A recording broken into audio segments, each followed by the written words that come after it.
Merci Thibaut. Ah, petite musique. Bon, ici, ouais. Là, c'est bon. Bonsoir à tous, on s'est vu. Merci Thibaut. Donc, bon, il m'a présenté rapidement. Effectivement, j'ai découvert Jarvis assez tôt. En fait, Jarvis a été fondé par Pascal Talarida, qui est lui un vrai OG de la finance décentralisée, qui est un des membres fondateurs de Défi France. Vous avez Brice qui est dans la salle aussi, qui en fait partie. Et donc Pascal, en fait, je l'ai connu, il faisait des formations sur le Forex. Et puis en 2017, il a eu l'inspiration de faire un protocole, mettre le Forex sur la blockchain. Et il a demandé à ceux qui connaissaient, est-ce qu'on pouvait l'aider. Et donc j'ai fait un prêt rédigé en bulgare, effectivement, pour financer le début de Jarvis. Du coup, je me suis retrouvé avec être token holder d'un protocole de finance décentralisée. Et puis derrière, qu'est-ce que j'ai fait? Je me suis impliqué dedans. Donc c'est un protocole décentralisé, c'est une DAO. Donc voilà, je suis un membre actif. Et donc Pascal n'a pas pu venir ce soir. Donc à travers ça, il m'a demandé de présenter le protocole. Donc Jarvis, en fait, c'est comme le titre dans la conf, c'est le Forex on-chain. Donc c'est des stablecoins pour la DeFi. Alors je vais voir si ça fonctionne. Hop. Je ne sais pas sur lesquels il faut appuyer.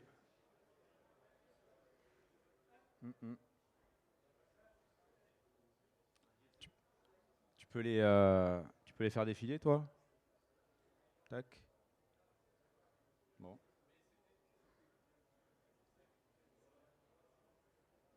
Ah, c'est toi qui l'as fait. J'ai essayé de revenir en arrière. Ah oui, ok. Je vais y arriver. Donc Jarvis, c'est le principe du protocole, c'est des stablecoins sur la blockchain, des stablecoins de plusieurs devises. Donc on connaît les stablecoins en dollars, il y a quelques stablecoins qui existent. Le but de Jarvis, en fait, c'est à travers la création de ces stablecoins de permettre une utilisation. Et le but, c'est de servir, on va dire, pour la vie réelle, quoi. Et c'est un peu le but à terme de l'adoption des cryptos. Donc le grand principe, c'est qu'à partir de USDC, en fait, c'est vraiment la base du protocole Jarvis. C'est l'USDC. À partir du USDC, on peut avoir pour la valeur l'équivalent d'un dollar d'USDC, on peut avoir un dollar de JFiat. Ça peut être du J-Euro, du J-Franc suisse, etc. Et ça marche comme un swap. Alors techniquement, en fait, c'est un mint pour ceux qui connaissent. Donc un mint, en fait, il faut mettre un collatéral qui est le dollar et on récupère la même valeur dans la devise. Sauf qu'un mint, on sait qu'il faut que ça soit surcollatéralisé. Donc le principe de Jarvis, c'est qu'il y a des liquidity providers qui viennent apporter la surcollatéralisation en plus des dollars qui ont été mis par celui qui a créé les JFiat. Et à quel prix? C'est là qu'il y a vraiment un point très important, c'est que c'est au prix d'un oracle. Donc c'est le vrai prix du Forex réel. Donc il n'y a pas une histoire de pool avec pas beaucoup de liquidité, du coup il y a du slippage et on surpaye la valeur. Là on est vraiment à la valeur réelle, 1 JFiat égale 1 dollar. Et ça marche dans les deux sens. C'est-à-dire que quand on a du J franc suisse, on peut récupérer la totalité de sa valeur en dollars au prix du Forex réel. Et après, la deuxième chose que fait Jarvis, c'est qu'il y a pas mal de protocoles qui sont fiat-backed, c'est-à-dire c'est comme l'USDC, c'est-à-dire qu'on a des vrais dollars, on les donne à Circle. Circle crée un dollar en crypto USDC.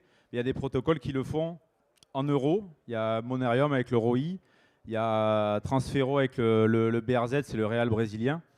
Et l'idée de Jarvis, c'est qu'une fois qu'on a un protocole qui est backé par des vrais fiat, de faire un wrapper où pour 1 ROI, tu as 1 J-Euro.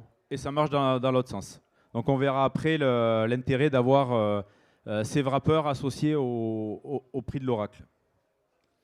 Donc en fait, on obtient des JFiat stables parce que justement, ils sont basés en fait sur le prix de l'oracle. Et en plus, le fait d'avoir ces fiat back, c'est-à-dire ces protocoles qui font le pont entre les fiat réels et les fiat en crypto, on peut faire du on et off ramp, c'est-à-dire qu'on peut rentrer en crypto, par exemple directement en euros, et aussi sortir avec des euros crypto en euros réels. Et ça à la même valeur. Et ça les rend liquides. Alors, ça, c'est très intéressant. C'est-à-dire qu'une fois qu'on est rentré, par exemple, en crypto avec des J-euros, on peut les transformer en USDC à la valeur de l'oracle. Il n'y a pas de slippage, donc ils sont immédiatement liquides parce qu'après, on a la liquidité de l'USDC. Donc après, si on veut faire des achats avec, l'USDC, lui, il est ultra liquide dans la crypto. Donc je montrerai le use case de l'achat de Bitcoin, mais c'est un peu le principe. Et après, ça permet de créer un forex parce qu'une fois qu'on a l'USDC en base et qu'on a les oracles de toutes les devises, on peut minter n'importe quelle devise. Donc du coup, toutes celles qui ont un prix sur un oracle, donc là c'est basé notamment sur avec Chainlink, donc le peso mexicain, il y avait la naira nigériane à un moment, il y a le réal brésilien, etc. Et du coup, ce forex en fait basé sur le principe de mint et redeem en USDC, c'est-à-dire que on a un J franc suisse, on récupère au prix de l'oracle de l'USDC et on achète du J euro, on le mint au prix de l'oracle, on a un swap de devises parfait au prix du vrai forex. Des stablecoins en devises autres que l'euro, le dollar, etc. Il y en a très peu, donc voilà, ça c'est une vraie utilité du protocole. Et après, Jarvis, autour de ça, a développé un écosystème pour que ça soit utile. Donc on va pouvoir emprunter, échanger, investir, payer, parier, faire du fiat on et off ramp. Je vais en détailler quelques-uns et un peu les relier à des use cases réels. Donc emprunter, ça c'est génial. Alors, emprunter, c'est différent de swapper. C'est-à-dire que dans la vie, il vaut mieux garder la bonne monnaie. Donc, si par exemple, on pense que l'euro va s'effondrer contre le dollar, on peut avoir envie de garder du dollar. Et au lieu de l'échanger contre de l'euro, on peut le mettre en collatéral et emprunter du J-euro. Donc ça, Jarvis le permet aussi. Si l'euro dégringole par rapport au dollar, quand on a à rembourser le prêt, on le rembourse avec une valeur dollar beaucoup plus faible. L'emprunt pourra se faire avec des tokens qui ont du rendement, même des obligations tokenisées à venir. Donc ça permet d'avoir un collatéral qui génère du yield. Et on peut mettre des cryptos aussi en collatéral, celles qui sont acceptées. Donc ça on va le voir après, mais c'est un use case intéressant quand on est en crypto, qu'on a besoin d'euros, mais qu'on ne veut pas vendre ces cryptos, on peut les mettre en collatéral, emprunter à les euros et les dépenser peut-être pour investir dans la vie réelle, faire du rendement et puis rembourser l'emprunt plus tard. Donc investir, aujourd'hui, en parallèle de ce que j'ai présenté, il y a plusieurs pools stables qui sont créés sur différents protocoles de DeFi et qui font du rendement. Aujourd'hui, on peut avoir 10-15% de rendement uniquement en euros avec des J-euros associés à d'autres stablecoins euros. Donc clairement, quelqu'un qui veut rentrer dans la crypto aujourd'hui, qui ne connaît rien, qui a peur de la volatilité, il peut très bien, avec ses euros en banque, via les on-ramp, avoir des J-euros et derrière mettre dans une pool qui fait donc faire du rendement et avoir un rendement sur ces euros. Ça va être jamais exposé au prix du Bitcoin, ni même du dollar ou de rien. Après, on peut payer. Alors, là, c'est le petit clin d'œil à Paul et sa question, doit-on accepter la crypto-monnaie? Quand on est entrepreneur comme lui, on se rend compte que les comptables, ils sont frileux parce que chaque transaction, il faut savoir le prix en euros de chaque transaction. Quand tu reçois une crypto, si tu la transformes, à quel moment, quel était le prix. Et c'est on va dire, une analyse qu'il faut faire tout le temps. Et c'est compliqué. Mais tu peux aujourd'hui te faire payer avec des euros dans la blockchain et derrière avoir un J-euro qui a la valeur d'1 euro et que tu peux en plus transformer en euros quand tu veux ou pas. Donc ça, c'est une utilisation concrète Et vis-à-vis d'un comptable, c'est vraiment quelque chose d'intéressant. Il sait qu'un euro veut un euro, qu'il soit dans la blockchain ou pas. Ça sera vraiment... Jarvis, c'est quelque chose sur lequel je me suis impliqué qui m'intéresse parce que pour moi, c'est une évidence. Ce type de protocole, ça a une utilité et ça aura une utilité très importante. Après, ben là, c'est un cas, ça existe aujourd'hui. On peut le faire en un quart d'heure. Hein. Vous partez de votre compte en banque. Bon, un compte Monerium, ça vous permet de faire un virement sur un IBAN Monerium à votre nom. Derrière, on a des euros, oui. On a le wrapper, on a des J-euros.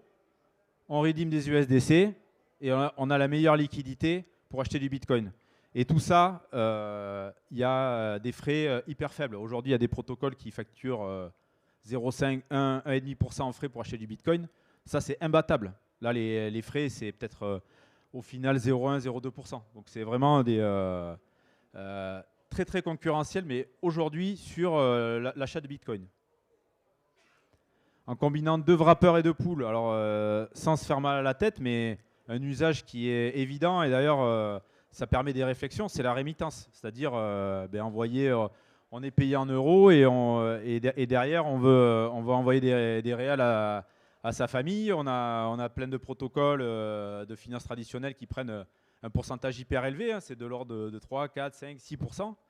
Là, quand on passe avec ces principes de euros, on fait un on-ramp en J-euro, on fait un swap dans la monnaie brésilienne quasiment sans frais, et derrière on va récupérer en fait le protocole qui fait le off-ramp. En fait, on a déjà une solution qui existe aujourd'hui de rémittance à moins de frais. Là, c'est pareil, c'est inférieur à 0,5%. Les tests qui sont faits avec Jarvis par rapport à d'autres solutions, ils sont toujours largement à l'avantage. Alors c'est Jarvis dans un écosystème, c'est pas Jarvis tout seul évidemment, quoi.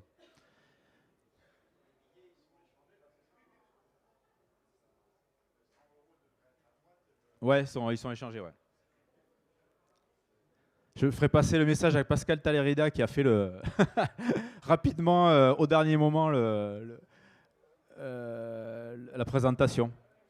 Autre chose intéressante, alors je parlais du cas pour Paul encore. Ton investisseur, il veut payer en crypto pour ne pas être imposé, mais en plus, il ne veut pas vendre ses cryptos. Il les met en collatéral, il emprunte des euros en crypto, des J-euros, il fait du off-ramp, il investit dans tes travaux, derrière il loue la maison, il gagne des euros, en plus l'euro, peut-être qu'il y aura de l'impression monétaire, donc il vaudra de moins en moins. Donc il va avoir les loyers qui vont monter, puis après, tranquillement, il remboursera son prêt, et ses bitcoins, il les aura toujours. Donc ça, aujourd'hui, c'est des solutions. En fait, l'imbrication de la crypto, elle est là pour être adoptée. Et l'adoption, c'est avec ce type de protocole qui résolve des problèmes concrets. Après, il faut que elle se fait par les gens qui comprennent qu'on peut utiliser la crypto entre guillemets sans risque et que ça soit reconnu, quoi. Voilà, donc pour conclure, là, j'ai dit les grandes lignes du protocole.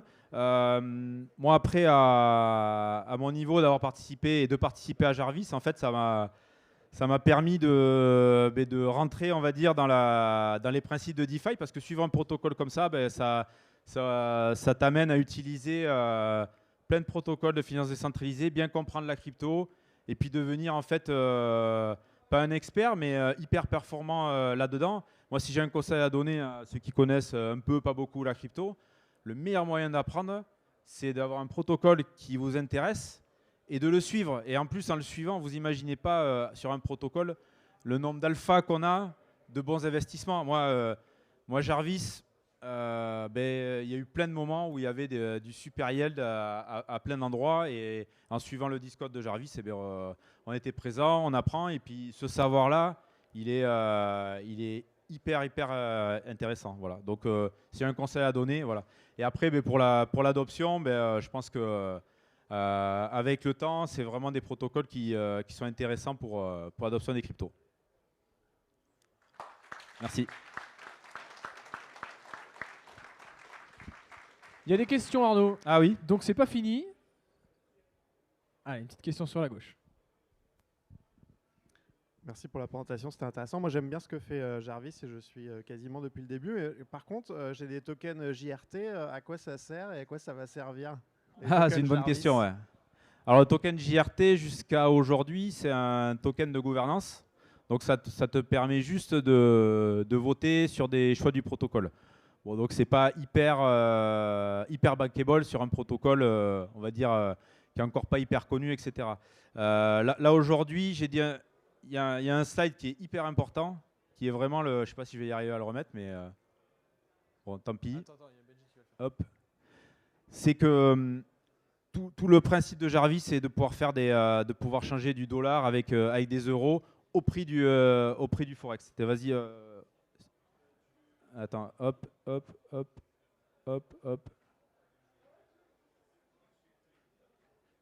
Ah, c'est qu'il y avait quelques Ouais. slides quand même. Ouais, voilà, ouais. Donc, et pour que ce mine puisse se faire, en fait, quelqu'un qui arrive avec 100 $, il récupère 100 $ de J-Euro.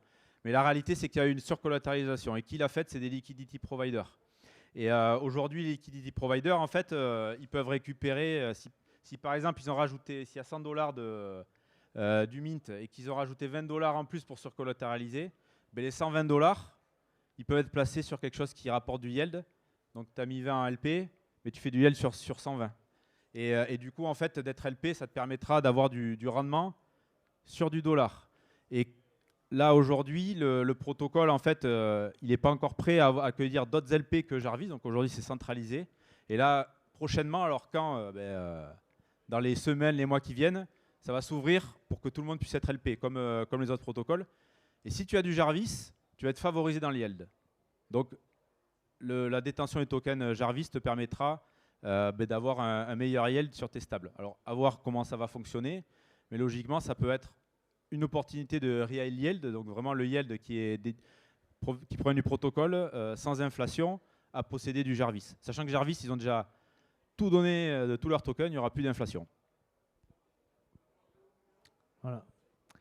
Est-ce qu'il y a une autre question? C'est rigolo, on a vraiment alterné toute la journée, technique, moins technique, technique, moins technique. Toujours intéressant. Question ici. Oui, Arnaud, je me posais juste une question concernant justement le transfert de flux d'argent. À quel moment le régulateur va s'intéresser à ça pour éventuellement mettre un frein à cette liberté qui peut être créée par le protocole? C'est ça, le problème de la régulation, encore et toujours, quoi. Oui, bien sûr, ouais. Tu vois, Mais et vous en êtes où justement de l'application concrète du protocole aujourd'hui?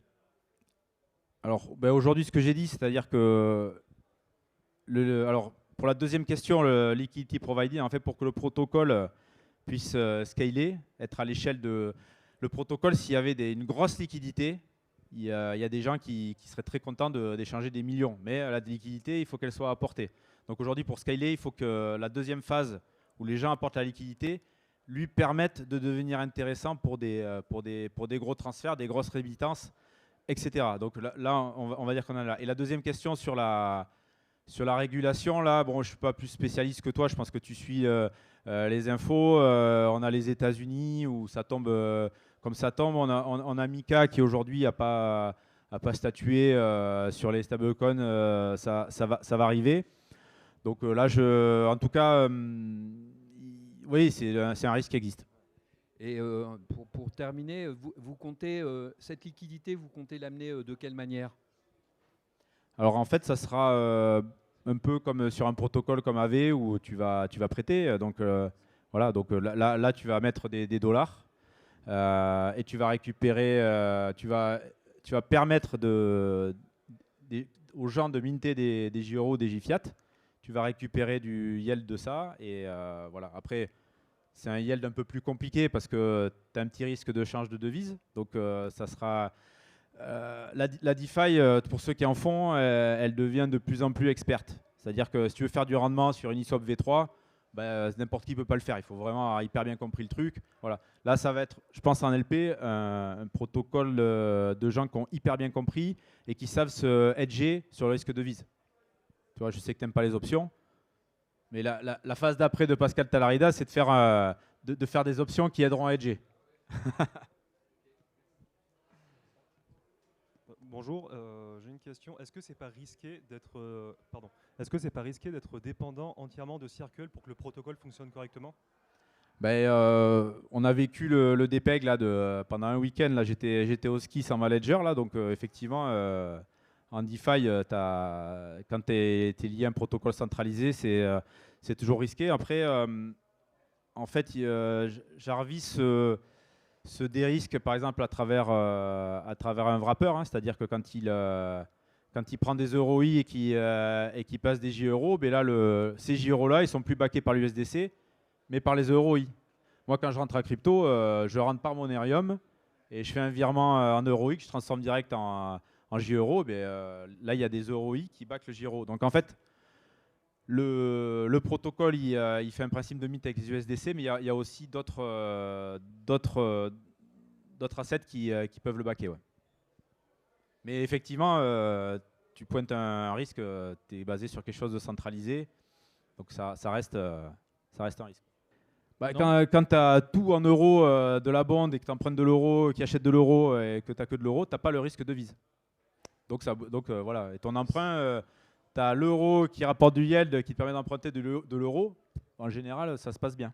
Voilà, tu n'as pas de liquidation, quoi. Exact. Et donc tu peux emprunter plus costaud du coup. C'est ça. Merci Arnaud, on peut l'applaudir. Très belle intervention.